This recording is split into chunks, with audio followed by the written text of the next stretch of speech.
So here we are again with another bungalow renovation project, and this week I'm going to be talking about how we fitted a new kitchen. I'll leave all the links to the things that we've done below, which is moving the door, ripping out a chimney breast, tiles, wallpaper, had it completely rewired. My dad made the door opening wider, so I've had a lintel installed as well, which the brickie came and sorted the rest out. And now onto the actual installation of the kitchen units. And quite often my dad buys these ready built, and would also be altering quite a few of them. And the first thing was to put the legs in place. By the way, when I did my utility kitchen at home, I broke each of these jobs down into little videos, so I'll leave an entire playlist below if it will help. But to adjust them, we held the kickboard against the legs to adjust the feet to the same height. And then we'll be making any slight alterations later to make sure it's level with the floor. And would repeat until we've got all of the units in place. And there's a lot of them.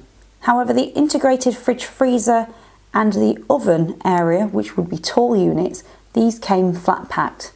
So we had to build these. Then we'd work on the middle shelves as well, but we had the choice of where we wanted to put them. Also, it's important to note that the legs on the units have this lip that needs to overlap with the side of the units. That makes it stronger.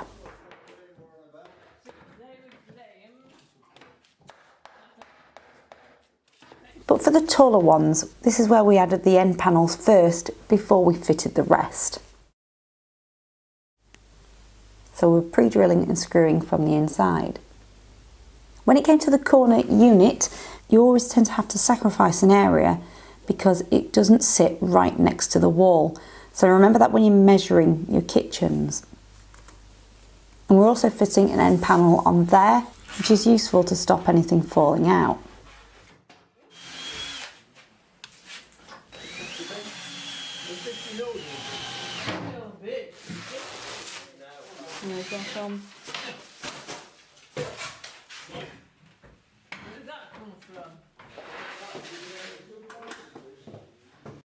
And by the time we got to the kitchen sink area, this is where it starts to get tricky because you've got to work around any pipes.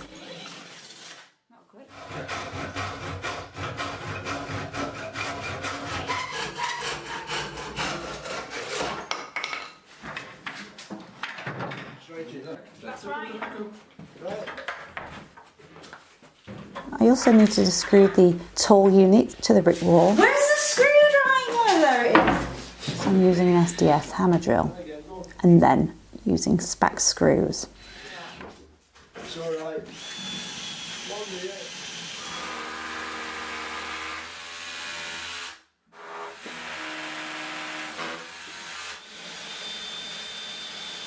Then for the lovely job, which takes quite a bit of time, is making sure all of the units are level. And as I mentioned before, the feet have twisty legs to help you. Now it is ideal to have clamps so you can screw units together, but we don't always have things on site that we need. So it helped to have another pair of hands to hold it together while I screwed them. But I remembered to bring them for the following week. Now going back to the utility kitchen that I installed, one thing that I'd never had any experience with was installing wall units. And from what I've gathered, they do vary. At least this one was new to all of us. So these came with these mounty clip things, which do act like a French cleat, and these snap in half. And they attach to these things that we fitted at the back of the cupboards into these 4 holes. And I'll have to transfer the measurement of the back of the wall unit's top edge onto the brick wall in line with the tall unit where the oven's going to go. And then I'd mark them and drill and add raw plugs before fitting the mountable pieces.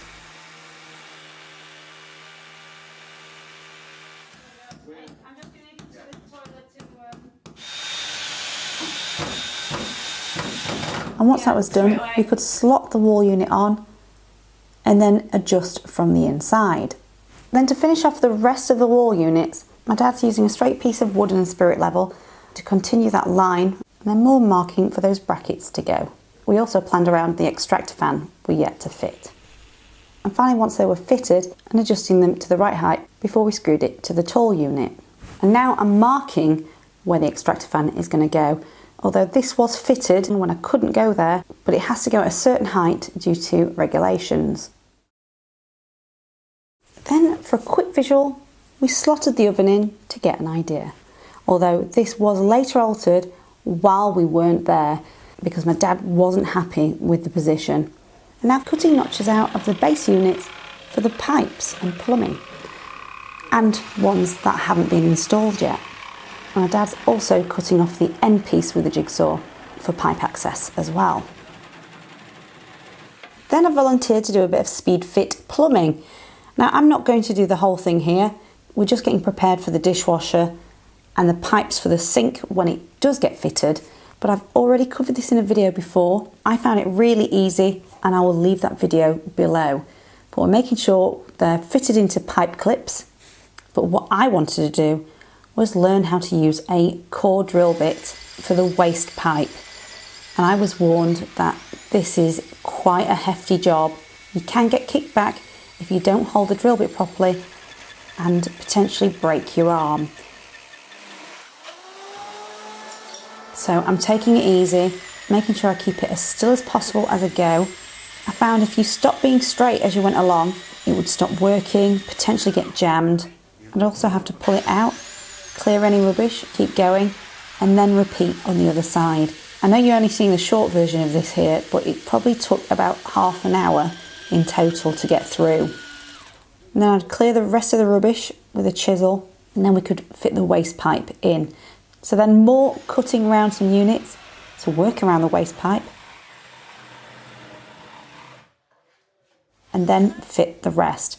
This middle one here is the dishwasher. So just like before, we're making sure all of the units are level, but this time we've got clamps to screw the units together. We must have been on the second day fitting it. And then to mount the units to the brick wall.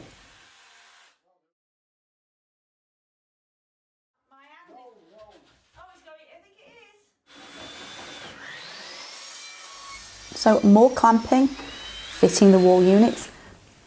But something that I was going to do, but thanks to lockdown, I wasn't able to go there and do it, is that we were going to alter a wall unit next to the window and have it on an angle so we didn't lose space, but it wasn't meant to be. And now we're on another day and I've got a special hinge cutter using a drill press for the first time. These are things that I'd always loved to have in a workshop. So I'd cut 2 per door, but with it being MDF, I'm definitely wearing a dust mask.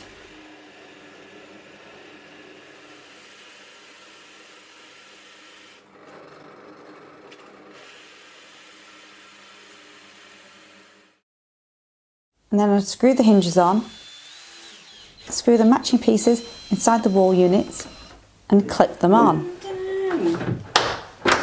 And this must have been the time when my dad decided he wanted to move the oven.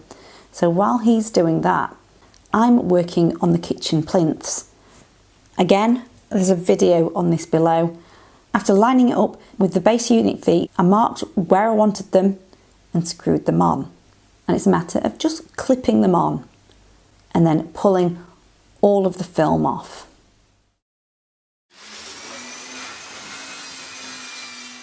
But we realised because we're going to be fitting some heavy quartz worktops, hopefully I'll get to show you that soon, we decided to put another mount piece in the corner to add extra strength.